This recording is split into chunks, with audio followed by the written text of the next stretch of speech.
Julian lived in a small apartment that smelled constantly of cedar wood and varnish. For 3 years he had worked as an apprentice to a master luthier, learning the delicate art of making violins. But Julian didn't just want to make violins, he wanted to create the one, an instrument with a tone so pure it could make a listener weep. He spent his life savings on a rare piece of Italian spruce. It was wood that had seasoned for 50 years. Every night after his shift at the workshop, Julian would sit under a single yellow bulb, carving the wood with hands that were constantly covered in tiny nicks and blisters. By the 4th month, the violin was nearly finished. It was beautiful. The grain of the wood looked like flowing water.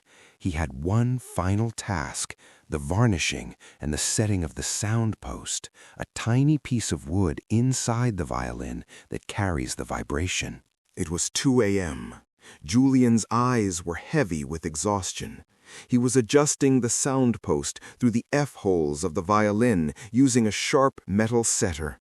His hand trembled slightly, just a millimeter, but in the world of high-end instruments, a millimeter is a mile. The setter slipped. The sharp metal tip didn't just slip, it gouged a deep, jagged trench across the face of the priceless spruce.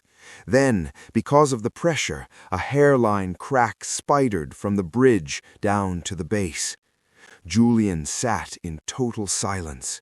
The rare wood, the 3 years of savings, the hundreds of hours of carving, it was ruined. The structural integrity was compromised. It would never produce the perfect sound he had dreamed of. He didn't scream, he didn't cry. He simply put the tool down, turned off the light, and went to bed. For the next 2 weeks, Julian didn't touch the violin. He pushed it into a dark corner of his workshop, covered by an old rag. He stopped going to the master's shop. He took a job at a local warehouse, moving boxes. He told himself he wasn't a craftsman. He was just a man who had wasted his time. He felt like a failure every time he walked past that corner. To him, the rag didn't cover a violin. It covered his biggest mistake. One rainy afternoon, a retired music teacher named Mr. Kovacs knocked on his door. He had heard there was a talented young man making instruments in this building.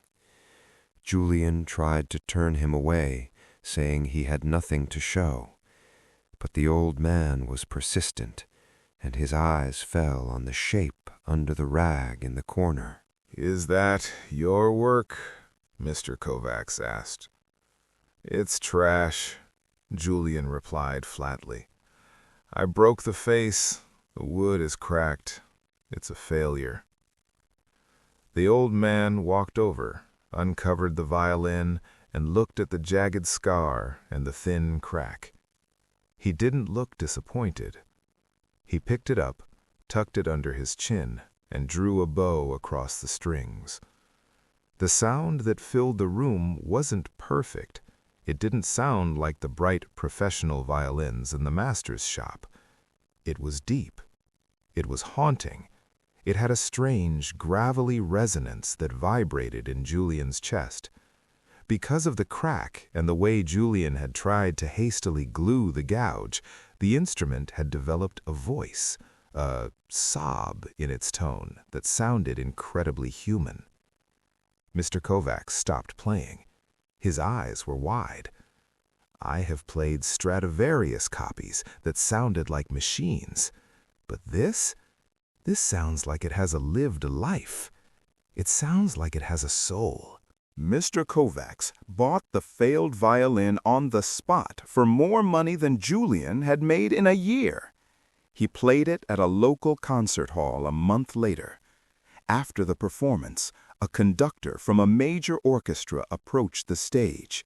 He didn't ask about the performer's technique first. He asked about the instrument. He said he had never heard a violin with such a dark, rich, and honest character. Word spread. Musicians began to seek out Julian, not for perfect violins, but for instruments with character. They wanted the scarred violins.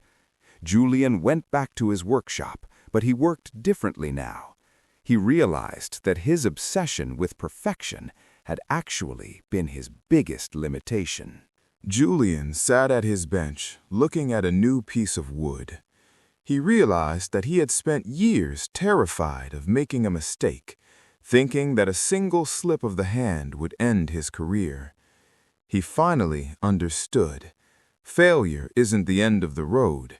It's often the beginning of a different, better path. Sometimes the very thing you think ruined your work is the thing that gives it its value.